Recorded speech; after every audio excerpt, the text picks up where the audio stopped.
Hello, I saw the most amazing question in the Half Size Me community. We have our own private Facebook page that is only for community members, and somebody posted a great question. It was, what is the difference between impulse eating, indulging, and overindulging? Like, what if we were to define those like a Webster dictionary, what would those be? And it's interesting because you could watch somebody doing all three actions. Let's just pretend the food of choice is a cupcake. Impulse eating, the person grabs the cupcake, they put it in their mouth. Indulging would be somebody grabbing the cupcake, putting it in their mouth.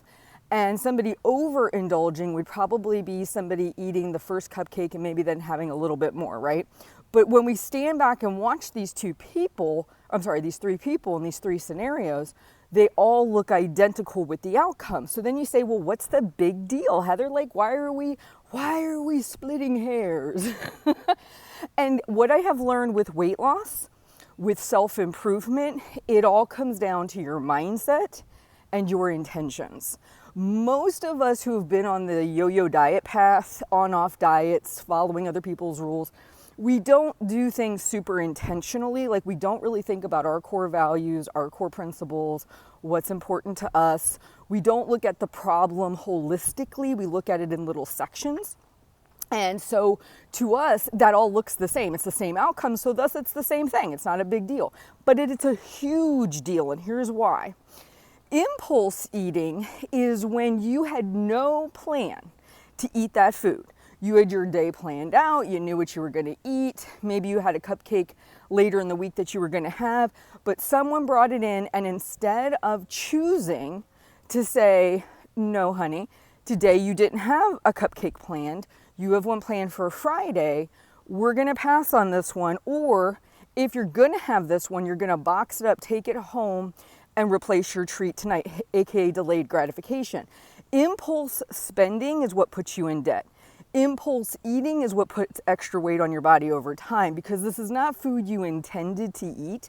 More than likely, it's pushing you outside your calorie goals. It was there, you gave in, there was no thinking about it.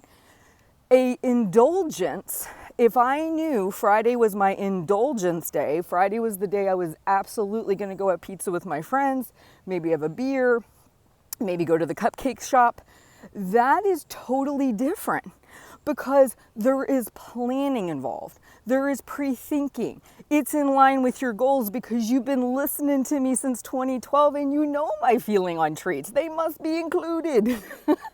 But there's a difference between a planned intentional treat or a planned intentional purchase that you make with cash versus ringing up your debit card or your credit card because you saw something one day at the store that you just had to have, and now you've added an extra couple $100 to your debt, right?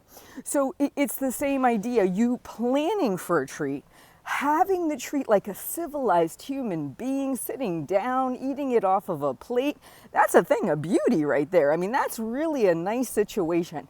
So that's somebody who gave forethought. They said, I deserve to have a treat. I want to have a treat. This is the treat I really want. I'm indulging and having something that I will enjoy. I'm not impulsively doing it. I'm doing it with great intention. See that word intention, right? Overindulging means that maybe you were not completely honest with yourself on the front end. For example, and I work a lot of this with my coaching clients, like what we think we're going to do versus what history tells us we really tend to do. So overindulging happens when someone tells me, okay, Heather, my family is going to go get pizza and I'm just going to have one piece. I'm just going to have one piece. But if I look historically back, you're having 2 to 3 pieces. So what's probably going to happen is you're going to think you're going to indulge, you're going to have one piece of pizza, you're going to roll up on the event, and you're probably going to have 2, and then you might even feel guilty and you might say, okay, let me throw 3 in because you know what, I already screwed up today. Where what I would encourage you to do, the way that we get rid of overindulging, is when we plan more honestly. We look back at your track record. Whenever you have pizza with your family, at minimum, it seems you're having 2 pieces. I'd rather you track 3 pieces and plan to indulge on 3 pieces. And then if you choose not to, you actually say, you know, two's actually enough tonight, then you win. See the difference there? When we plan on the low end dishonestly, and then we roll up on the situation and we do what we've always done, but we just weren't willing to accept it or be totally honest with ourselves, we end up overindulging. And what does overindulging do? It makes us feel badly about ourselves. So how do we avoid that? When we plan for our indulgences, we go back through our food log. You mean we don't just keep a food log for calories and macros, Heather? No, we don't. It's a wealth of information. I use it to notice patterns. I just caught one of my coaching clients. She's a young mom that was not eating like a regular lunch, and I said, are you even buying lunch food for yourself? Like, are you hoping to survive on air because you're not planning? And she goes, oh my God, thank you so much for noticing that. She's like, as I went through my food log, I noticed that too. It's like I'm not eating anything substantial for lunch. I'm eating all these scraps off my kid's plate.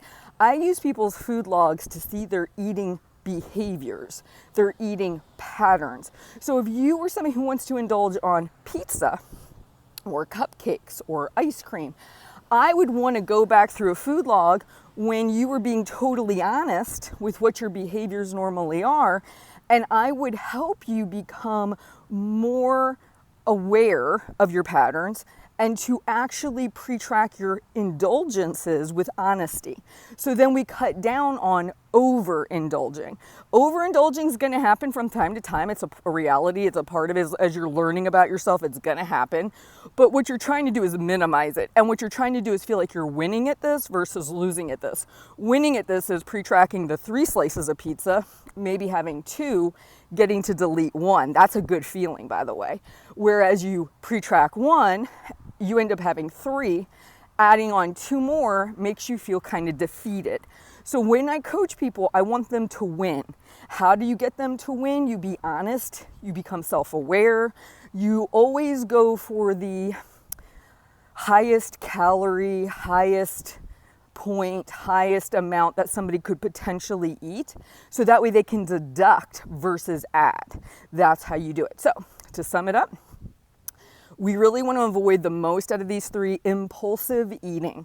Impulsive eating is the one where it's just like you walk in the store, you're surrounded by all the stuff, you're buying stuff up with a credit card, money you don't have any plan to purchase that stuff, you're just reacting. You're spending money you do not have. Same idea with food. You're eating food your body does not have enough calories to support. There was no game plan. You had no intention. You just saw it, you put it in your mouth. We want to get better about the next definition, which is indulging.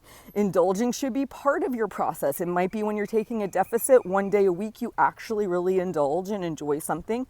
But then we want to be honest about the indulgence so we don't overindulge, which is to underestimate how much you're going to eat, go way over, and then feel badly about it, because there's no point in feeling badly about enjoying something. Make sure when you indulge, you sit down and eat it off a plate like a human being. You know how I feel about that. And that is what we're going to be working on, right? Every day, getting better at indulging responsibly, making sure we're self-aware and honest, and trying to cut back on impulse eating and overindulging. But definitely indulging needs to stay in the mix. All right, you guys have a good one. I'll talk to you soon.